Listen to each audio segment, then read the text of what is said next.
Bonjour, cette vidéo est dédiée à la pose d'un portail en aluminium manuel avec un système de gabarit de perçage que vous voyez ici, où vous avez ici les trous pour les gonds supérieurs, ici l'échelle de mesure de votre portail,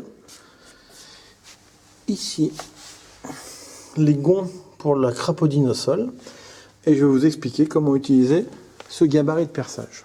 La première chose, dès que vous avez acheté votre portail, c'est de prendre la dimension du montant.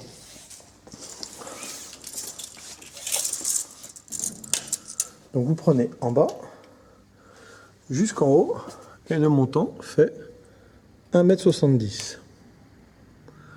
Ok. Ensuite, vous prenez le gabarit de perçage.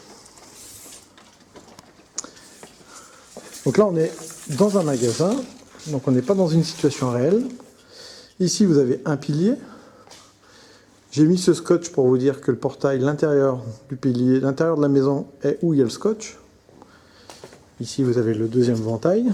Et ici, le scotch pour signifier que le deuxième pilier, ce côté-là, est bien à l'intérieur de la maison. La première chose à faire, on prend le gabarit de perçage, on plie le gabarit le long de ses pointillés, comme ça, et ensuite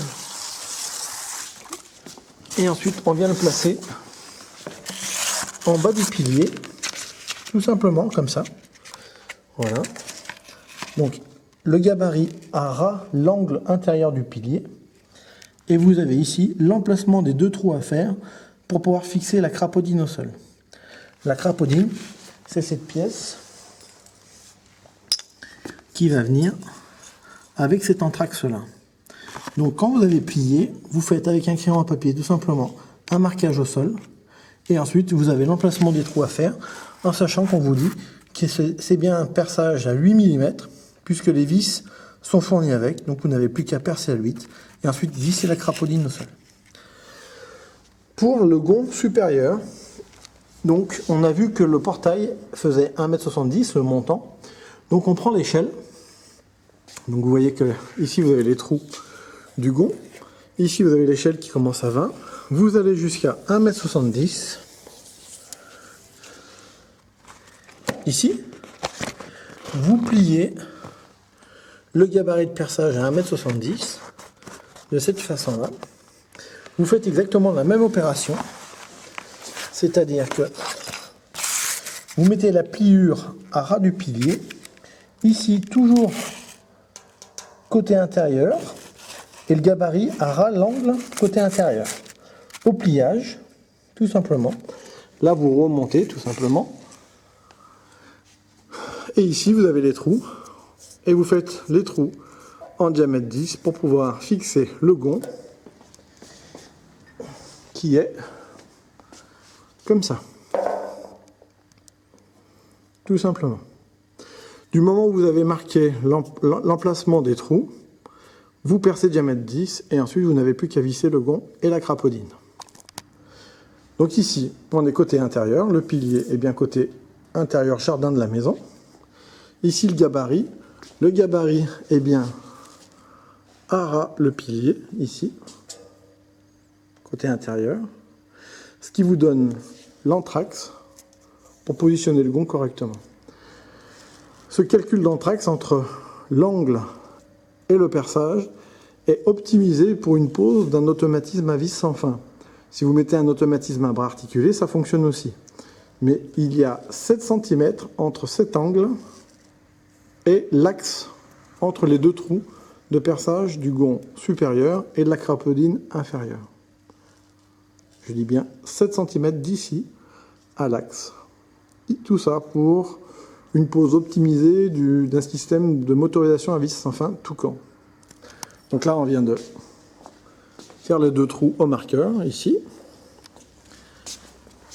Les deux trous au sol qui correspondent à la crapaudine.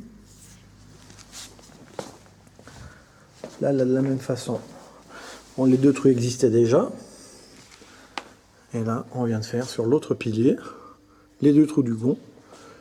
Et là, on est toujours côté intérieur du pilier et les deux trous du gond. Vas-y.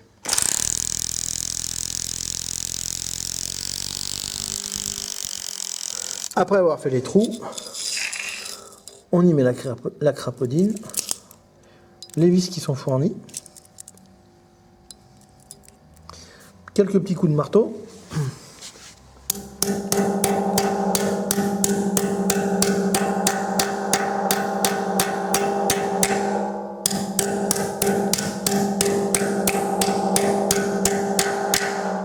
Voilà, et ensuite, on serre avec une clé.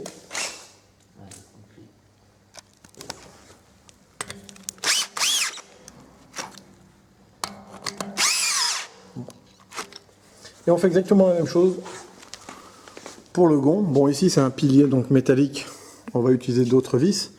Mais si vous avez des piliers en maçonnerie, bétonné, vous faites exactement la même chose, avec les mêmes vis et les mêmes chevilles. Alors une chose importante, quand on a placé le gond, avec les deux trous qu'on a fait, il faut que le dessus du gond, ici, ça soit 55 mm de plus que la hauteur de votre montant.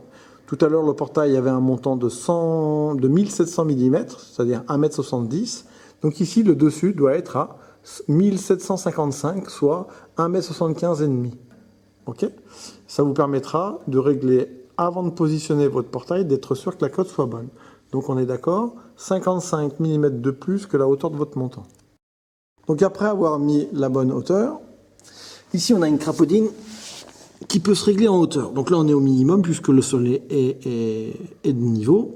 Si vous voulez remonter ça, vous dévissez le contre-écrou, dévissez la partie du haut, revissez le contre-écrou et vous avez augmenté la hauteur de la crapaudine. Bon. Ensuite pour le gond, vous allez prendre cet axe, vous avez une vis à l'intérieur et vous allez dévisser.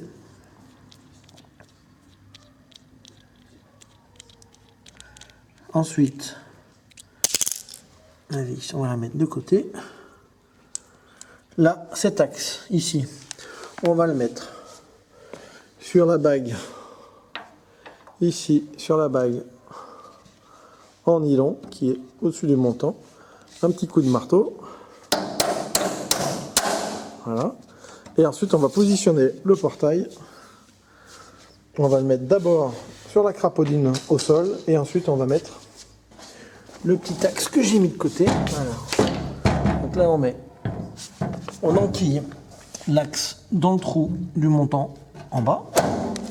Ici, en haut, tout simplement, on y met la vis. Voilà. Et ensuite, on serre et on règle et on remet les niveaux. Donc ici, on prend la clé Allen. On serre tout simplement sur cette vis qui est rentrée dans l'axe, qui lui-même est rentré dans la petite bague en nylon. On y met le niveau sur le portail et on fait les réglages afin d'avoir la bulle parfaitement au milieu, tout simplement. Et là, on a posé le premier battant, tout simplement. Il a fallu exactement 9 minutes pour poser ce battant. Pour poser un portail complet, il faut à peu près 25 minutes. Donc là, on a positionné le deuxième ventail exactement de la même façon que le premier. Donc on a mis à peu près 9 minutes, le niveau est bon, tout est bon, on enlève le niveau. Et là, on va positionner une planche avec 2 serre-joints.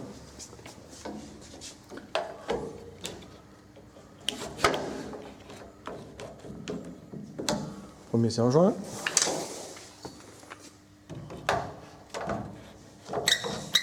Voilà. Et donc du coup, on vient d'aligner les deux vantaux. Donc on sait très bien que maintenant les vantaux sont alignés et on va pouvoir positionner les sabots. Alors il y a deux types de sabots. Il y a le sabot quand le portail est automatisé, donc c'est ce sabot là en aluminium laqué.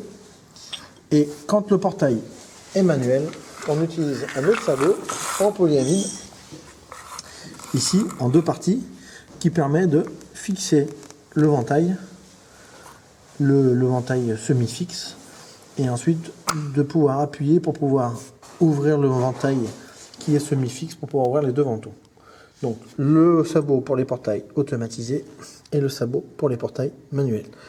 Je vais vous expliquer comment positionner ces sabots l'un après l'autre.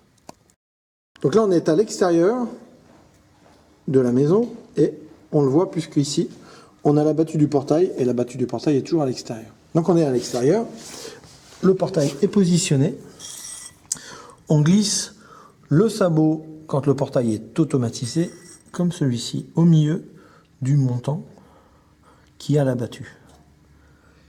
Ici le montant, ici la battue, et on positionne le sabot au milieu du montant, tout simplement. Et ensuite, on prend un stylo, on note où il faut faire les trous, et ensuite on fixe le sabot. Le sabot manuel, donc voilà, le sabot manuel il se compose en plusieurs pièces, et là, je vais vous faire une démonstration comment il faut faire pour le monter. Voilà. Tout simplement la première partie.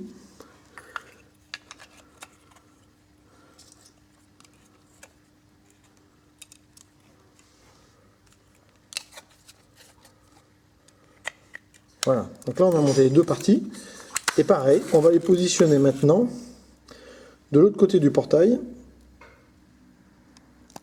Là on se retrouve encore une fois à l'extérieur du portail, le montant avec la battue, et ici le sabot pour un portail manuel. On positionne tout simplement le sabot au milieu de la battue, comme ça, et ensuite avec un stylo on va venir opérer les trous de fixation de la première pièce, et ensuite on va aligner la deuxième pièce de l'autre côté.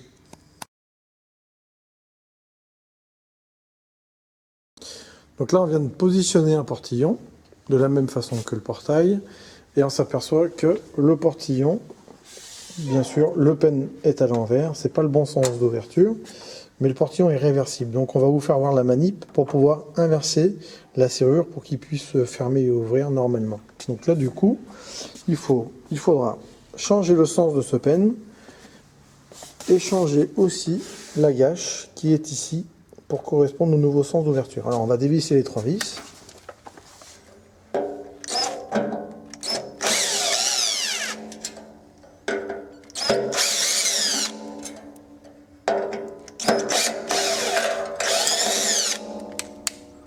Retourner la gâche.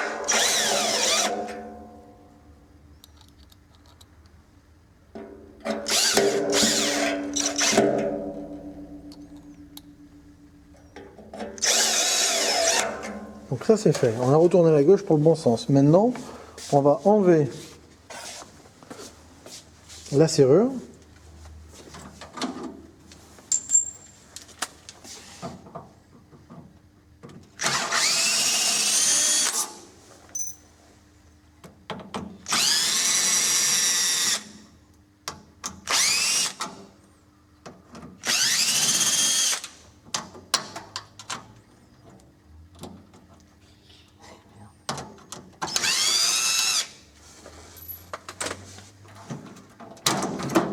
On enlève le canon européen. Donc là ensuite, on tourne le pen, on dévisse. Le pen va sortir, on le tourne, on revisse.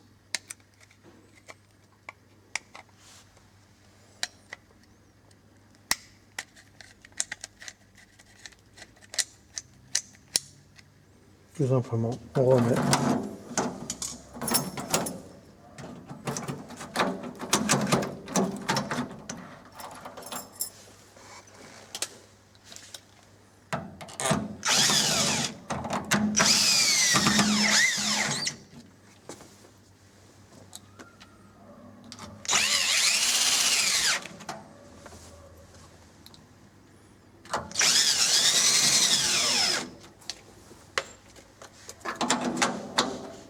Voilà. Et là on a donc le pen ici qui est dans le bon sens. On a retourné la gâche du côté de la battue. Et du coup on peut fermer correctement.